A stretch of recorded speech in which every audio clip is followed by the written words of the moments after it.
Welcome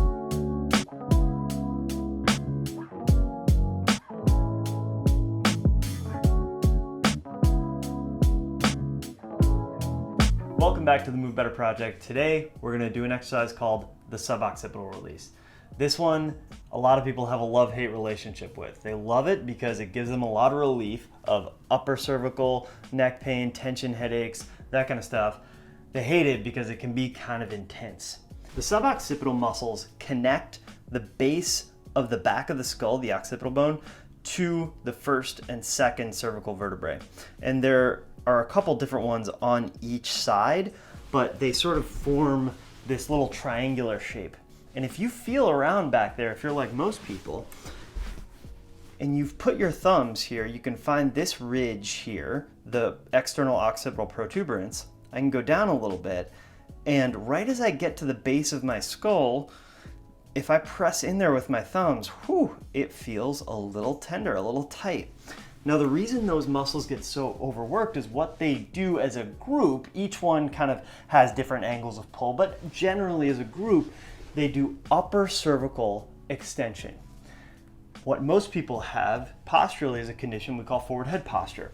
Their head sits in front of their shoulders, and that means that they have flexion in the upper thoracic and lower cervical spine and extension in the upper cervical spine.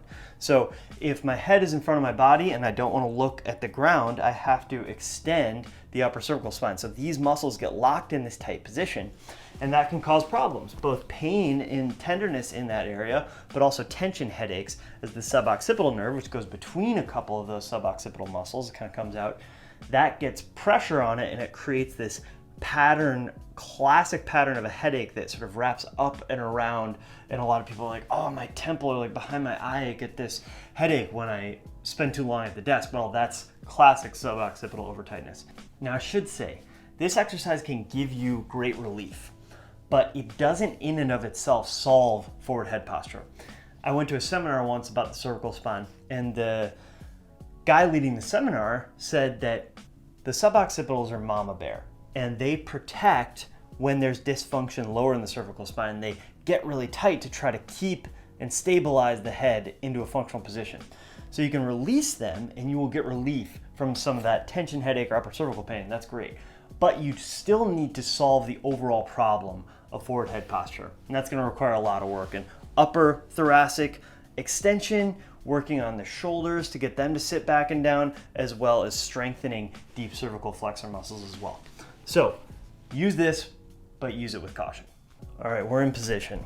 To do this, I should mention, you need a really simple and cheap tool, which is 2 lacrosse balls taped together.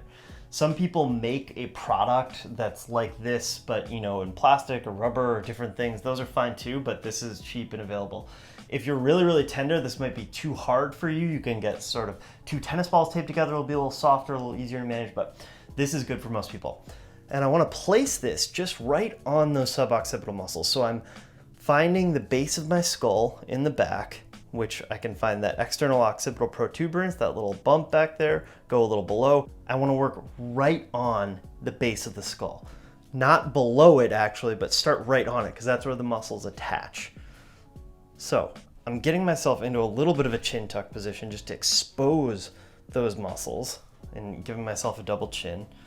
That's where I want to start, and I'm just going to support some of the weight of my skull as needed. If you can't tolerate much pressure, just hold the weight of your skull up with your hands. That's totally fine.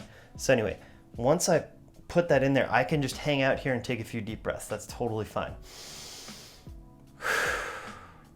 If you can take it, what you want to start to do is, and if you get a little bit of sliding, that's okay. Try to find a bit of a sticky spot on a lacrosse ball for it to stick. I want to start to create a little bit of upper cervical flexion and do the same sort of chin tuck and head nod as I did on the foam roller deep cervical flexor exercise. But now I'm just really focused on lengthening these suboccipital muscles, getting them even, I can add a little bit of pressure, sort of push down gently on my head, pull up. Be careful, don't overdo it, don't push through pain. Make sure this feels good, but you can customize it to sort of what you're able to tolerate in terms of pressure. If you feel any kind of an increase in headache or pain, obviously stop right away. Just breathing in as I extend my upper cervical spine, and then breathing out as I flex and tuck my chin. And I can also get a little bit of a deep cervical flexor workout by working on this as well. So there you have it. A quick way to get a little bit of relief when you've got a tension headache or tight suboccipitals that are giving you some upper cervical aches and pains. 2 lacrosse balls, a little athletic tape, and a little bit of breathing is all it takes. Leave a comment below, let me know how you liked it. Subscribe to the channel, and we'll see you next time.